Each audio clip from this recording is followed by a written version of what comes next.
ಹೆಸರುಗಟ್ಟೆ ಒಲೆ ಊಟ ಸರ್. ಹೆಸರು ತುಂಬ ಚೆನ್ನಾಗಿದೆ. ನಮ್ಮೂರ ಹೆಸರು ಸರ್. ಅಲ್ಲ ಇದು ಇಲ್ಲಿ ಮಾಡಿದ ಪರ್ಪಸ್ ಏನು ಸರ್? ಅಂದರೆ ನಿಮಗೆ ಮನೆಗೆ ಹತ್ರ ಇದೆ ಅಂತನಾ ಅಥವಾ? ಇಲ್ಲ, ನಾವು ಇಲ್ಲಿ ಯಾವುದು ನಾಟಿ ಸ್ಟೈಲ್ ರೆಸ್ಟೋರೆಂಟ್ ಇರಲಿಲ್ಲ, ಒಲೆ ಊಟ ಕಾನ್ಸೆಪ್ಟ್ ಇರಲಿಲ್ಲ. ಹೌದು. ಅದಕ್ಕಿಂತ ಹೆಚ್ಚಾಗಿ ನಮ್ಮ ಈ ದಾಸರಳ್ಳಿ ಹೆಸರುಘಟ್ಟ ಸುತ್ತಮುತ್ತ ಬೆಳಿಗ್ಗೆ ಎದ್ದು ಕಾಲು ಸೂಪು, ಬಿರಿಯಾನಿ, ಸಂಡೇಸು, ಮಧ್ಯಾಹ್ನ ನಾಟಿ ಸ್ಟೈಲ್ ಮುದ್ದೆ, ಮಟನ್ನು, ಚಿಕನ್ನು ಈ ಥರ ತಿನ್ನೋರು ತುಂಬ ಜನ ಇದ್ದಾರೆ. ಹೌದು. ಫ್ಯಾಮಿಲಿಗೆ ನಾಟಿ ಸ್ಟೈಲ್ ಎಲ್ಲೂ ಇರಲಿಲ್ಲ. ಹೌದು. ಆಮೇಲೆ ಎಲ್ಲ ಹೊಸಕೋಟೆ, ಹಂಡಿಪೇಟೆ, ಮಾವಳ್ಳಿ ಈ ಥರ ಎಲ್ಲ ಹುಡ್ಕೊಂಡು ಹೋಗೋರು. ಹೌದು. ಆ ಒಂದು ಉದ್ದೇಶದಿಂದ ನಾವೇನು ಮಾಡ್ದು, ಇಲ್ಲ ನಮ್ಮ ಏರಿಯಲ್ಲಿ ಮಾಡಲೇಬೇಕು, ಅದೇ ಥರ ಹೆಸರು ಮಾಡ್ಬೇಕು ನಾವು ಅಂತ ಇಲ್ಲಿವರೆಗೂ ಬಂದಿರೋದು ನಾವು. ಅದಕ್ಕೋಸ್ಕರ ಮಾಡ್ತಾ ಇದ್ದೀವಿ. ಓಕೆ. ಹೆಂಗಿದೆ ಸರ್ ರೆಸ್ಪಾನ್ಸ್ ಎಲ್ಲ ಇಲ್ಲಿ? ರೆಸ್ಪಾನ್ಸ್ ತುಂಬ ಚೆನ್ನಾಗಿದೆ. ಒಲೆ ಊಟ ಹೌದು, ಎಲ್ಲರೂ ಇಷ್ಟಪಡ್ತಾವ್ರೆ. ಟೇಸ್ಟು, ಹೈಜೀನು ಇದನ್ನ ಮೇಂಟೈನ್ ಮಾಡ್ತಾ ಇದ್ದೀವಿ, ಹಂಗೆ ನಡೆಸ್ಕೊಂಡು ಹೋಗ್ತಾ ಇದ್ದೀವಿ.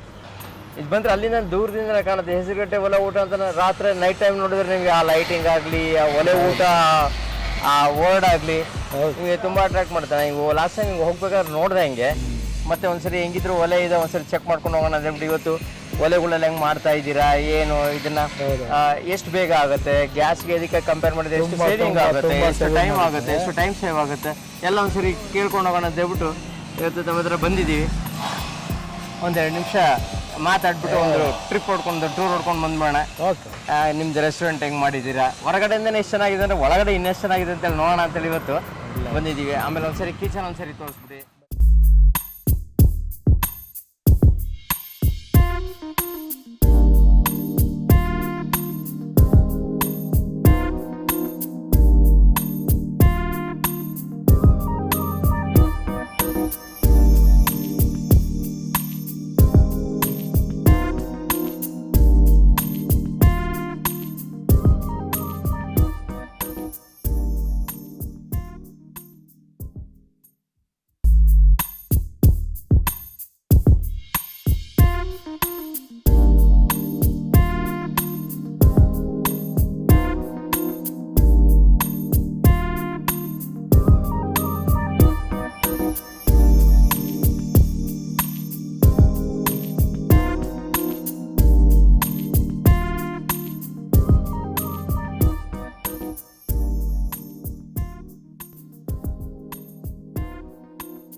ವೀಕ್ಷಕರೇ ನೋಡ್ರಿ, ಈಗ ಒಂದು 15 kg ಬಿರಿಯಾನಿ ರೆಡಿ ಆಗ್ತಾ ಇದೆ. ಈಗ ಇದು W6 ಮಾಡಲ್ ಅಂತೇಳಿ, W6 ಮಾಡಲ್ನಲ್ಲಿ ಇವಾಗ ಕುಕ್ಕಿಂಗ್ ನಡೀತಾ ಇದೆ.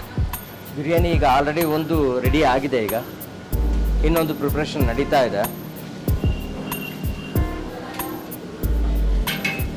ಇದು ಹೆಸರುಘಟ್ಟ ರೋಡಲ್ಲಿ ಇರೋದು ಹೆಸರುಘಟ್ಟ ಒಲ ಊಟ ಅಂತಲೇ ಇದು ಫೇಮಸ್. ಇದು 3 ಫ್ಲೋರ್ನಲ್ಲಿ ಮಾಡಿರುವಂಥ ಒಂದು ದೊಡ್ಡ ಹೋಟೆಲ್ ಇದು. ಇದರಲ್ಲಿ ನಿಮಗೆ chicken, mutton, chicken biryani, chicken gravy, kebab, paya soup, ನಿಮಗೆ ಎಲ್ಲ ತರಹದ ನಿಮಗೆ ನಾನ್ ವೆಜ್ ತಿನಿಸುಗಳಲ್ಲಿ ಸಿಗ್ತವೆ ಅಲ್ಲಿ. ನೋಡಿ ಅಲ್ಲಿ ಕಟ್ಟಿಗೆ ಹಾಕ್ತಾ ಇದ್ದಾರೆ. ಸುಮ್ಮನೆ ಯಾವಾಗ ಖಾಲಿ ಆಗುತ್ತೆ ಅವಾಗ ಒಂದೆರಡು ಕಟ್ಟಿಗೆ ಹಾಕ್ಕೊಟ್ರೆ ಇಷ್ಟು ಉರಿ ನಡೀತಾ ಇದೆ, ಅದರಲ್ಲೆಲ್ಲೂ ಹೊಗೆ ಅನ್ನೋದಿಲ್ಲ ನೋಡಿ. ಅದರಲ್ಲಿ ತುಂಬ ಚೆನ್ನಾಗಿ ಉರಿ ಬರ್ತಾ ಇದೆ. ಅದಕ್ಕೆ ಎಷ್ಟು ಬೇಕೋ ಅಷ್ಟು ಹೀಟ್ ಹೆಚ್ಚು ಕಡಿಮೆ ಮಾಡ್ಕೊಳ್ಳೋದಕ್ಕೆ ನಿಮಗೆ ಅಲ್ಲಿ ಕಂಟ್ರೋಲರ್ ಕೂಡ ಕೊಟ್ಟಿರ್ತೀವಿ. ನಿಮಗೆ ಇದರಲ್ಲಿ ಗ್ಯಾಸ್ನಲ್ಲಿ 1 ಗಂಟೆ ಆಗೋ ಕೆಲಸ ಇವ್ರಿಗೆಲ್ಲ ಒಂದು 40 ನಿಮಿಷದಲ್ಲಿ ಬಿರಿಯಾನಿ ಮಾಡಾಕೊಂತ ಇದ್ದಾರೆ. ಸರ್ ನೀವು ಹೆಡ್ ಕುಕ್ ಅಲ್ವಾ? ನಿಮ್ಮ ಹೆಸರು ಸರ್? ರಘುವಂತ. ಅಚ್ಚಾ, ಈಗ ಎಷ್ಟು ಆಲ್ಮೋಸ್ಟ್ 5-6 ತಿಂಗಳಿಂದ ನೀವು ಒಲೆಯಲ್ಲಿ ಅಡುಗೆ ಮಾಡ್ತಾ ಇದ್ದೀರಾ. ಇದರಲ್ಲಿ ಕಟ್ಟಿಗೆಗೆ ಮತ್ತು ಗ್ಯಾಸ್ಗೆ ನಿಮಗೆ ಎಷ್ಟು ಟೈಮ್ ಎಷ್ಟು ಸೇವ್ ಆಗ್ತಾ ಇದೆ, ಆಮೇಲೆ ನಿಮಗೆ ಎಷ್ಟು ಬೇಗ ಆಗ್ತಾ ಇದೆ, ಟೈಮ್ ಎಷ್ಟು ಸೇವ್ ಆಗ್ತಾ ಇದೆ? ಕಟ್ಟಿಗೆ ಒಲೆಯಲ್ಲಿ ಜಲ್ದಿ ಟೈಮು ಸೇವ್ ಆಗುತ್ತೆ. ಓಕೆ. ಗ್ಯಾಸಲ್ಲಿ ಲೇಟ್ ಆಗುತ್ತೆ. ನಿಮ್ಗೆ 1 ಗಂಟೆ ಗ್ಯಾಸಲ್ಲಿ ಆಗ್ತಾ ಇದೆ ಅಂದ್ರೆ ಇದರಲ್ಲಿ ಎಷ್ಟು ನಿಮಿಷದಲ್ಲಿ ಆಗುತ್ತೆ? ಇದರಲ್ಲಿ 3/4 ಅವರ್ ಟೈಮಲ್ಲಿ ಆಗ್ಬಿಡುತ್ತೆ. 3/4 ಅವರ್ನಲ್ಲಿ 40 ನಿಮಿಷ 45 ನಿಮಿಷದಲ್ಲಿ ಆಗೋಗುತ್ತೆ. ಟೇಸ್ಟ್ ಏನು ಹೇಳ್ತಾರೆ ಸರ್ ಇಲ್ಲಿ ಜನ? ಟೇಸ್ಟು ಎಲ್ಲ ಚೆನ್ನಾಗಿದೆ ಅಂತಾರೆ. ಅಂದರೆ ಸೌದೆ ಒಲೆಯಲ್ಲಿ ನಾವು ಫ್ರೈ ಐಟಮ್ಗಳು ಮಾತ್ರ ಇದರಲ್ಲಿ ಮಾಡ್ತೀವಿ. ಇದು ಗ್ಯಾಸಲ್ಲಿ ಬಿರಿಯಾನಿ, ಚಿಕನ್ ಸಾಂಬಾರು, ಮಟನ್ ಸಾಂಬಾರು, ಮುದ್ದೆ, ವೈಟ್ ರೈಸು,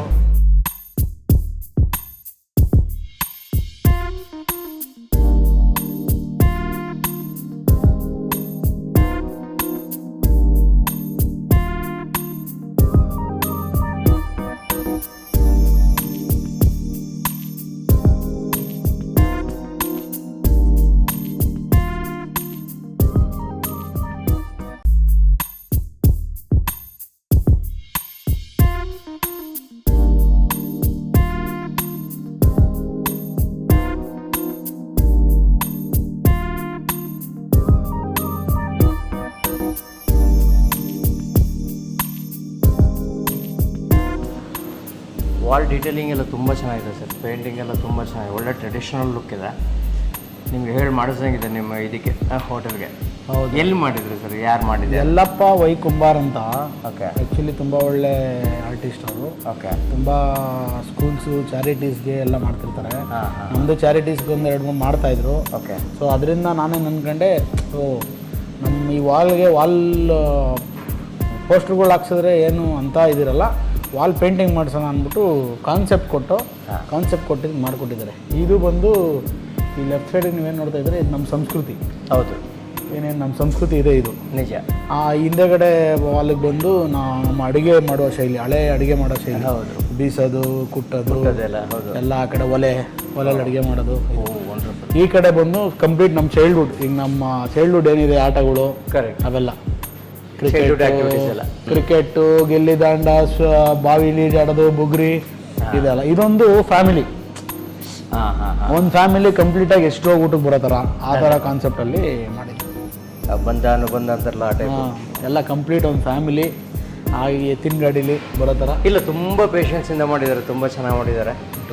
ಎಷ್ಟು ದಿವಸ ತೊಗೊಂಡ್ರು ಸರ್ ಇದೆಲ್ಲ? ಇದೆಲ್ಲ ಒಂದು 15 ಡೇಸಲ್ಲಿ ನಾನು ಪೇಂಟಿಂಗ್ ಮುಗಿಸ್ಕೊಟ್ರು. Wonderful sir. 15 ದಿವಸ. ತುಂಬ ನೋಡಿ, ಅದೊಂದು ಆ ಡೋರ್, ಒಂದು ಡಮ್ಮಿ ಡೋರು. ಆ ಡಮ್ಮಿ ಡೋರ್ಗೂ ಹೇಳಿದೆ, ಸರ್ ಹಿಂಗೆ ಬರಬೇಕು, ಆ ಡಮ್ಮಿ ಡೋರು ಹಿಂದೆಗಡೆ ಪ್ಯಾಸೇಜ್ ಇದೆ, ಅದೊಂದು ಡಮ್ಮಿ ಡೋರ್ ಮಾಡ್ಕೊಂಡೆ. ಆ ಡಮ್ಮಿ ಡೋರ್ನ ಒಂಥರ ನ್ಯಾಚುರಲ್ ಡೋರ್ ಆಗಿ ಹೌದು, ಹಿಂಗೆ ಕಾಣುತ್ತೆ. ಆ ಡಮ್ಮಿ ಡೋರ್ ಥರನೇ ಕಾಣಲ್ಲ. ಇಲ್ಲ, ಒಳಗಡೆ ಯಾರು ಬಂದು ಕೂತ್ಕೊಂಡು ಊಟ ಮಾಡಲಿಕ್ಕೆ ಬರ್ತಾರೆ ಅವ್ರಿಗೆಲ್ಲ ಇದು ಈ ಎನ್ವೈರನ್ಮೆಂಟ್ ಆಂಬಿಯನ್ಸೇ ಚೇಂಜ್ ಆಗೋದು. ಹೌದು. ಎಲ್ಲೋ ಒಂದು ಹಳ್ಳಿನಲ್ಲಿ ಟ್ರೆಡಿಷನಲ್ ಆಗಿ ಕೂತ್ಕೊಂಡು ತಿಂತಾ ಇದ್ದೀವಿ ಅನ್ನೋ ಒಂದು ಫೀಲಿಂಗ್ ಬರುತ್ತೆ ಇದಲ್ಲ. ಆ ಫೀಲಿಂಗ್ಗೋಸ್ಕರನೇ ಮಾಡಿದ್ದೀವಿ ನಾವು. ಇಲ್ಲ, ತುಂಬ ಚೆನ್ನಾಗಿದೆ ಮಾತ್ರ. ಊಟಕ್ಕೆ ಬಂದಮೇಲೆ ಒಂಚೂರು ಪೀಸ್ ಇರಬೇಕು, ಪೀಸ್ಫುಲ್ಲಾಗಿ ಊಟ ಮಾಡಬೇಕು. ಗಜಿ ಬಿಜಿಲ್ ಬಂದು ತಿಂದು ಹೋಗ್ಬಾರ್ದು ಅಂಥದಕ್ಕೋಸ್ಕರ ಮೇಲೆ AC ಹಾಲ್ನ ಇಷ್ಟು ನೀಟಾಗಿ ಫ್ಯಾಮಿಲಿಗೋಸ್ಕರ ಮಾಡಿದ್ವಿ. ಹೌದು, ಕಂಪ್ಲೀಟ್ ಫ್ಯಾಮಿಲಿ ಬಂದು ಈ ಅಟ್ಮಾಸ್ಫಿಯರ್ ಎಂಜಾಯ್ ಮಾಡ್ಕೊಂಡು ಊಟ ಮಾಡಲಿ. ತುಂಬ ಚೆನ್ನಾಗಿದೆ.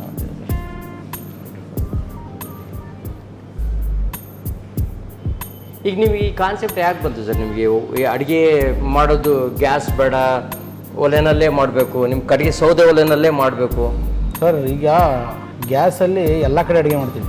ಹೌದು, ಎಲ್ಲ ಕಡೆ ಊಟ ಮಾಡ್ತೀವಿ. ಹೌದು. ನಮ್ಮ ಮನೆಗೂ ಸಮೇತ ಗ್ಯಾಸಲ್ಲೇ ಊಟ ಮಾಡೋದು. ಕರೆಕ್ಟ್. ನಮ್ಮ ಮನೇಲೂ ನಾವು ಅಡುಗೆ ತಿನ್ನಬೇಕು ಅಂದರೆ ಗ್ಯಾಸಲ್ಲೇ ಊಟ ಮಾಡೋದು. ಹೌದು. ನಮ್ಮ ಮನೇಲಿ ಇದ್ದಾಗ ನಮ್ಮ ಅಜ್ಜಿ ತಾತ ಹೇಳ್ತಾರೆ, ಒಲೆಯಲ್ಲಿ ತಿನ್ನೋವಾಗ ಟೇಸ್ಟೇ ಬೇರೆ. ಹೌದು. ಒಲೆಯಲ್ಲಿ ತಿಂದರೆ ಆ ಬರೋ ಫ್ಲೇವರೇ ಬೇರೆ. ಈಗ ಬಿರಿಯಾನಿ ಮಾಡ್ಕೊಂಡು ತಿನ್ಬೋದು, ಒಲೆಯಲ್ಲಿ ಸಾಂಬಾರು ತಿನ್ಬೋದು. ಆ ಒಲೆದು ಎಕ್ಸ್ಟ್ರಾ ಆ್ಯಡ್ ಆನ್ ಫ್ಲೇವರ್ ಇರುತ್ತೆ. ಹೌದು.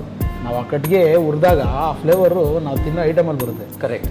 ಇದಕ್ಕೋಸ್ಕರ ನಾನೇನು ಅಂದ್ಕೊಂಡೆ, ಓಕೆ ಒಲೆ ಎಲ್ಲ ಸ್ಟೌವಲ್ಲೇ ಮಾಡೋದು, ನಮ್ದೇನು ಡಿಫ್ರೆಂಟ್ ಆಗಿರ್ಬೇಕಲ್ಲ. ಹೌದು. ಆಮೇಲೆ ಇನ್ನೊಂದು ಆರೋಗ್ಯ ದೃಷ್ಟಿನೂ ನಾವು ಯೋಚನೆ ಮಾಡಬೇಕು. ಆರೋಗ್ಯ ದೃಷ್ಟಿಯಿಂದ ನಾನು ಒಲೆಯಲ್ಲೇ ಮಾಡಬೇಕು, ಅಡುಗೆ ಏನಿದ್ರು ಒಲೆಯಲ್ಲೇ ಮಾಡಬೇಕು ಅನ್ನೋದು ನಾವು ಅವತ್ತೇ ಡಿಸೈಡ್ ಆಗಿದ್ದು. ಅದಕ್ಕೆ ಒಲೆ ಊಟ ಅಂತ ಇಟ್ಕೊಂಡು ಮಾಡಿದ್ದು. ನಿಜ ನಿಜ. ನಾವು ಬೇರೆ ಕಡೆ ಹೋಗ್ಬಿಟ್ಟು ಎಲ್ಲಿ ಬೇಕಾ ಸ್ಟೌವಲ್ಲಿ ಬಿರಿಯಾನಿ ತಿನ್ಬೋದು, ಒಲೆಯಲ್ಲಿ ತಿನ್ನೋ ಫ್ಲೇವರ್ ಬಿರಿಯಾನಿನೇ ಅದು ಬೇರೆ ಟೇಸ್ಟ್.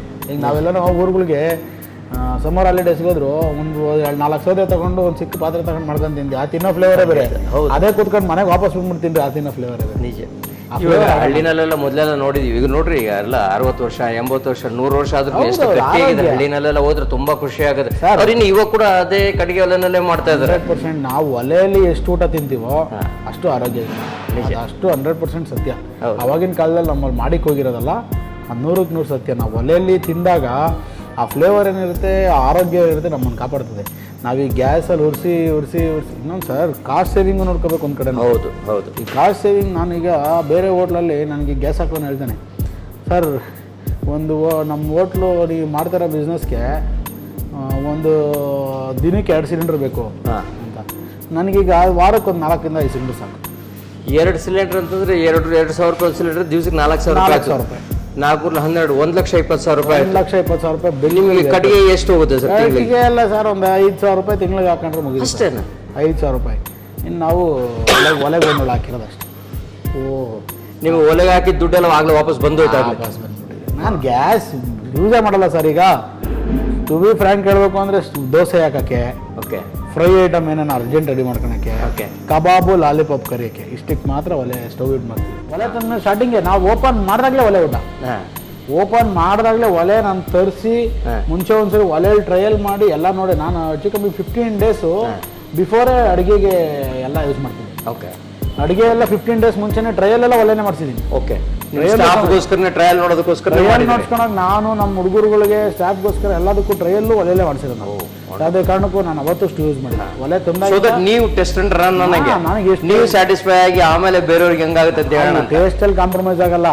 ಆಮೇಲೆ ಇದೆಲ್ಲ ಏನೇನು ಪ್ರೊಸೀಜರ್ ಇದೆ ಎಲ್ಲ ಮುಗಿಸ್ಕೊಂಡು ರೆಸ್ಟೋರೆಂಟ್ ಓಪನ್ ಮಾಡಿದ್ವಿ. ಸ್ಟಾರ್ಟಿಂಗ್ ನಾವು ಒಲೆ ಸ್ಟಾರ್ಟಿಂಗ್ ಹಿಂಗೆ ಆತಿದ್ದಂಗೆ ತಗೊಂಬಂದು ಉಡ್ಸೋರು ಮಾಡೋರು. ಭಟ್ರು ಅಡ್ಜಸ್ಟ್ ಆಗ್ಬಿಟ್ಟಾರೆ. ಭಟ್ರು ಏನ್ಗುತ್ತೆ, ಈಗ 2 ಒಲೆ ಇತ್ತು ಫಸ್ಟು, 2 ಒಲೆಯಲ್ಲಿ ಮೇಂಟೈನ್ ಮಾಡ್ತಿದ್ದೆ. ಅವ್ರೇನಂದ್ರು ಅಣ್ಣ ಇನ್ನೊಂದು ಒಲೆ ತಂದ್ಕೊಡೋಣ, ಇದೇ ಆರಾಮ್ ಇನ್ನೊಂದು ಮಾಡ್ತೀನಿ. ಮೂರನೇ ಒಂದು ಚಿಕ್ಕದ ಒಲೆ ತಂದು ಹಾಕಿದ್ವಿ. 3ರಲ್ಲೂ ಆರಾಮಾಗಿ ಅಡುಗೆ ಮಾಡ್ಕೊತಾರೆ. ಒಳಗಡೆ ಸ್ಟವ್ ಒಳಗಡೆ ಒಂದು ವಾಟರ್ ಬಾಯ್ಲ್ ಆಗ್ತಾ ಇತ್ತು, ಒಂದು ನೀರು ಕಾಯ್ತಾ ಇರ್ತದೆ. ಈ ಬಿರಿಯಾನಿಗೋ ಸಾಂಬಾರ್ಗೋ ನೀರು ಹಾಕ್ತಾರೆ, ಆ ನೀರ್ದು ಬಾಯ್ಲಿಂಗ್ ಒಂದಿರ್ತದೆ. ಇನ್ನು 2ರಲ್ಲಿ ಸಾಂಬಾರು ಬಿರಿಯಾನಿ ಮಾಡ್ಕೊಂತಾರೆ. ಲಾಸ್ಟಿಗೆ ಆ ಚಿಕ್ಕದ್ರಲ್ಲಿ ಒಂದು ಮುದ್ದೆಗೆ ಇಡ್ತಾರೆ, ಫ್ರೈಗೆ ಇಟ್ಕೊತಾರೆ. ಮುದ್ದೆ ಕೂಡ ಮಾಡ್ತೀರಿ ಅದರಲ್ಲಿ? ಮುದ್ದೆನೂ ಸೌದೆ ಒಲೆ, ಎಲ್ಲ ಸೌದೆ ಒಲೆಲ್ಲ ಮಾಡೋದು. ಓಕೆ. ನೀವು ಇನ್ ಕೇಸ್ ಹೇಳೋದಾದ್ರೆ ಏನು ಸಜೆಷನ್ ಮಾಡ್ತೀರಾ? ಏನು ಬೇರೆ ಹೋಟ್ಲುಗಳಿಗೆ ಹೇಳಬೇಕು ಅಂತಂದ್ರೆ ಅವ್ರಿಗೆ ಏನು ಸಜೆಸ್ಟ್ ಮಾಡಲಿಕ್ಕೆ? ನಾನು to be frank as a restaurant owner ಒಂದೇ ಒಂದು ಮಾತು ಹೇಳ್ತೀನಿ, ಒಲೆಯಿಂದ ನಮಗೆ ತುಂಬ ಉಪಯೋಗ ಇದೆ. ನಂಬರ್ 1 ಓನರ್ ಲೆಕ್ಕದಲ್ಲಿ ಎಲ್ಲರ ಲೆಕ್ಕದಲ್ಲಿ ತಗೊಂಡ್ರೆ ನಂಬರ್ 1 ನಮಗೆ ಕಾಸ್ಟ್ ಸೇವಿಂಗ್. ಹೌದು. 50% ಗ್ಯಾಸ್ ದುಡ್ಡು ಉಳಿಸ್ತೀವಿ. ಓಕೆ. ಈಗ ನಾನು ಫ್ರ್ಯಾಂಕಾಗಿ ಓನರ್ ಮಾತಾಡ್ತಾ ಇರೋದು 50% ಗ್ಯಾಸ್ ದುಡ್ಡು ಉಳಿಸ್ತೀವಿ.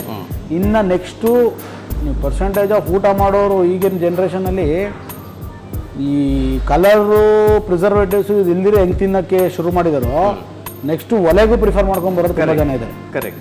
ಸೌದೆ ಒಲೆಯಲ್ಲಿ ಮಾಡ್ತಾರಂತೆ, ಆರೋಗ್ಯವಾಗಿರ್ತೀವಿ ಬಾ ಅಂತ ತಿನ್ನೋರು ಬರೋದ್ರಿದ್ರೆ ನಾನು ರೆಸ್ಟೋರೆಂಟವ್ರಿಗೆ ಹೇಳೋದು ಒಲೆ ತಗೊಂಡ್ರೆ ಕಾಸ್ಟ್ ಸೇವಿಂಗ್ ಆಗುತ್ತೆ, ಕಸ್ಟಮರ್ ಸ್ಯಾಟಿಸ್ಫೈ ಆಗ್ತಾರೆ, ಟೇಸ್ಟ್ ತುಂಬ ಚೆನ್ನಾಗಿ ಬರುತ್ತೆ.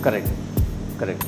ಈಗ ನೀವು 50% ಸೇವ್ ಆಗ್ತಾ ಇದೆ ಗ್ಯಾಸಲ್ಲಿ ಅಂತ ಹೇಳಿದ್ರೆ, ಯಾಕೆಂದ್ರೆ ನೀವು ಇನ್ನೂ ಗ್ಯಾಸ್ ಯೂಸ್ ಮಾಡ್ತಾ ಇದ್ದೀರಿ, ಅದಕ್ಕೋಸ್ಕರ ಅದನ್ನು ನೀವು ಅವಾಯ್ಡ್ ಮಾಡಿದರೆ ಎಷ್ಟು ಉಳಿಸ್ಬೋದು? ಹಾರ್ಡ್ಲಿ ನನಗೆ ನನ್ನ ಪರ್ಸೆಂಟೇಜ್ ಲೆಕ್ಕದಲ್ಲಿ 10 to 15% ಉಳಿಸ್ಬೋದು. ಅಂದರೆ ಅಷ್ಟು ಮಾತ್ರ ಖರ್ಚು ಮಾಡ್ಬೋದು. ಅಂದರೆ 85-90%ವರೆಗೂ ನೀವು ಉಳಿಸ್ಕೋಬೋದು. ಕಂಪ್ಲೀಟ್ ಗ್ಲಾಸ್ ಕ್ಲೋಸ್ ಮಾಡಿಬಿಟ್ರೆ ನಾನು 100% ಏನು ಬಿಸ್ನೆಸ್ ಆಗ್ತಿದೆ 10% ನಾನು ಅದರಲ್ಲೇ ಉಳಿಸ್ಬೋದು. ಚಿಕನ್ ಮಟನ್ ಎಲ್ಲ ಬಿಟ್ಬಿಟ್ರೆ 10% ಬರೀ ಗ್ಯಾಸಲ್ಲಿ ಉಳಿಸ್ಬೋದು ನಾನು. ಅಂದ್ರೆ ಏನು 90% ಸೇವಿಂಗ್ ಆಗುತ್ತೆ, 10% ಮಾತ್ರ ಕಟ್ಟಿಗೆದು ಬರ್ಬೋದು. ಇನ್ನು ಕೆಲವು ಹೋಟ್ಲುಗಳಿಗೆಲ್ಲ ಅವ್ರಿಗೆ ರೆಸಾರ್ಟ್ಗಳಲ್ಲಿ ಅವ್ರಿಗೆಲ್ಲ ಕಟ್ಟಿಗೆಗಳು ಫ್ರೀ ಸಿಗುತ್ತೆ. ಅಂತದ್ರಲ್ಲಿ ನಿಮ್ಗೆ 100% ಸೇವ್ ಆದಂಗೆ. ನನಗಿಂತ ಅವ್ರು ತುಂಬಾ ಉಪಯೋಗ. ನಾನು ಇಲ್ಲಿ ಸಿಟಿಲಿ ಹೆಂಗೋ ತಂದು ಮಾಡ್ಬೇಕು ಕಟ್ಟಿಗೆಗೂ ದುಡ್ಡು ಕೊಟ್ಟು. ಬಟ್ ಆಚೆಗಡೆ ಅಂತ ಅವಶ್ಯಕತೆ ಇರಲ್ಲ. ನೀವು ಹಳ್ಳಿ ಕಡೆ ಆಗಲಿ, ರೆಸಾರ್ಟ್ಗಳಲ್ಲಾಗಲಿ, ಫಾರ್ಮ್ ಹೌಸ್ಗಳಲ್ಲಾಗಲಿ, ಈಗ ನಾವು ಮನೆಗೆ ಒಂದು ಚಿಕ್ಕ ತಗೊಂಡೋಗಿ ಇಟ್ಕೊಂಡಿದ್ವಿ, ಸಣ್ಣ ಪುಟ್ಟ ಆಚೆಗಳು ಮಾಡ್ಕೊಂಡು ತಿನ್ನಕ್ಕೆ, ಎಲ್ಲನೋ ಓದಾಗಿ ತಿನ್ನಕ್ಕೆ, ಯಾವ್ದಾದ್ರು ತಗೊಂಡಿಕ್ಕೊಬೋದು, ಫಾರೆ ಟ್ರಯಲ್ ತಂದಿಕ್ಕೊಬೋದು. ರೆಸ್ಟೋರೆಂಟರ್ಗೆ ತುಂಬ ಉಪಯೋಗ ಇದೆ. ಹೌದು. ಈಗ ನಾನು 1 ಲಕ್ಷ, ನಾನು ಹೇಳಿದ್ರೆ 1,20,000 ಆಗೋ ಗ್ಯಾಸು ತಿಂಗಳಿಗೆ ನಾನು 40,000-50,000ದಲ್ಲಿ ವರ್ಕೌಟ್ ಆಗ್ತದೆ. ನಾನು ಹೆಚ್ಚು ಕಮ್ಮಿ 50,000 ಉಳಿಸ್ತೇನೆ.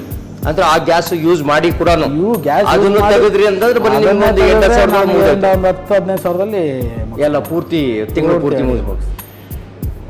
ಅಂತ ಟೆಕ್ನಾಲಜಿನೂ ಬರ್ಬೇಕು, ಬಂದರೆ ತುಂಬ ಒಳ್ಳೇದು. ಇಲ್ಲ, ಇನ್ನು ಭಾಳ ಬರ್ತಾ ಇದೆ ಈಗೆಲ್ಲ ಪೂರ್ತಿ ದೋಸೆ ಹಂಚುಗಳಿಗೆಲ್ಲನೂ. ಈಗ ನನಗೆ ಮೇಯ್ನ್ ಏನು ಗೊತ್ತಾ ಸರ್, ದೋಸೆ ಹಂಚು ಕಬಾಬು.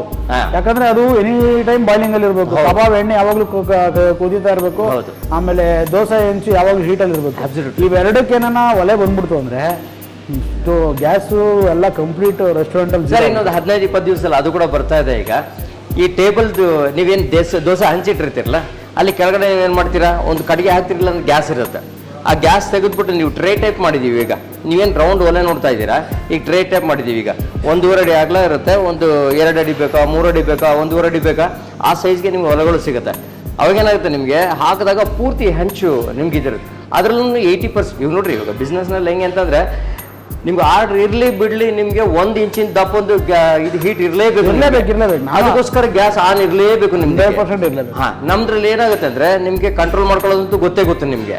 ಇದರಲ್ಲಿ ನಿಮಗೆ ಅದನ್ನು ಸುಮ್ಮನೆ ಟ್ರೇ ಟೈಪ್ ಹಿಂಗೆ ದೊಡ್ಬಿಟ್ಟು ಹಿಂಗೆ ತೆಗೆದ್ಬಿಟ್ಟು ನೀವು ಕಟ್ಟಿಗೆ ಹಾಕೋಬೋದು. ಉದ್ದದ ಇಷ್ಟಿಷ್ಟ ಕಟ್ಟಿಗೆ ಹಾಕೋಬೋದು. ಅದರಲ್ಲಿ ಇಷ್ಟೆಲ್ಲ ಫೆಸಿಲಿಟೀಸ್ ಇದೆ. ಒಂದು 20 ದಿವಸ, 1 ತಿಂಗಳು ಒಳಗಡೆ ಅದನ್ನು ಬರುತ್ತೆ. ನಾನು ಕಂಪ್ಲೀಟ್ ಝೀರೋ ಮಾಡ್ತೀನಿ ಸರ್ ಗ್ಯಾಸ್. ನಿಮ್ಗೆ ಅದನ್ನು ಬರುತ್ತೆ. ನಿಮಗೆ ಚಿಕ್ಕದು ಇನ್ನು W2A ಮಾಡಲ್ ಅಂತೇಳಿ ಬಂದಿದೆ. ಈಗ ಅದು ಬಂದ್ಬಿಟ್ಟು ಸೆಮಿ ಕಮರ್ಷಿಯಲ್ಗೆ ನೀವೇನು ಇದು ಮಾಡ್ತಾ ಇದ್ರಲ್ಲ, ಈಗ ಚಿಕ್ಕದು ಐಟಮ್ಗಳು ಏನು ಮಾಡ್ತೀರಾ ಅವೆಲ್ಲ ಪೂರ್ತಿ ಅವಾಯ್ಡ್ ಮಾಡ್ಕೋಬೋದು ನೀವು. ಸರ್, ಕಡೆಯದಾಗಿ ನಮ್ಮ ವೀಕ್ಷಕರಿಗೆ ಒಂದು ಸರಿ ನಿಮ್ಮ ಹೋಟ್ಲ್ ಎಲ್ಲಿದೆ ಅವರು ಬಂದ್ಬಿಟ್ಟು ನಿಮ್ಮ ಹೋಟೆಲ್ನಲ್ಲಿ ತಿಂದು ಅವರು ಕೂಡ ಒಂದು ಒಳ್ಳೆಯ ಒಂದು ಊಟ ಸಿಗಲಿ ಅವ್ರಿಗೆ.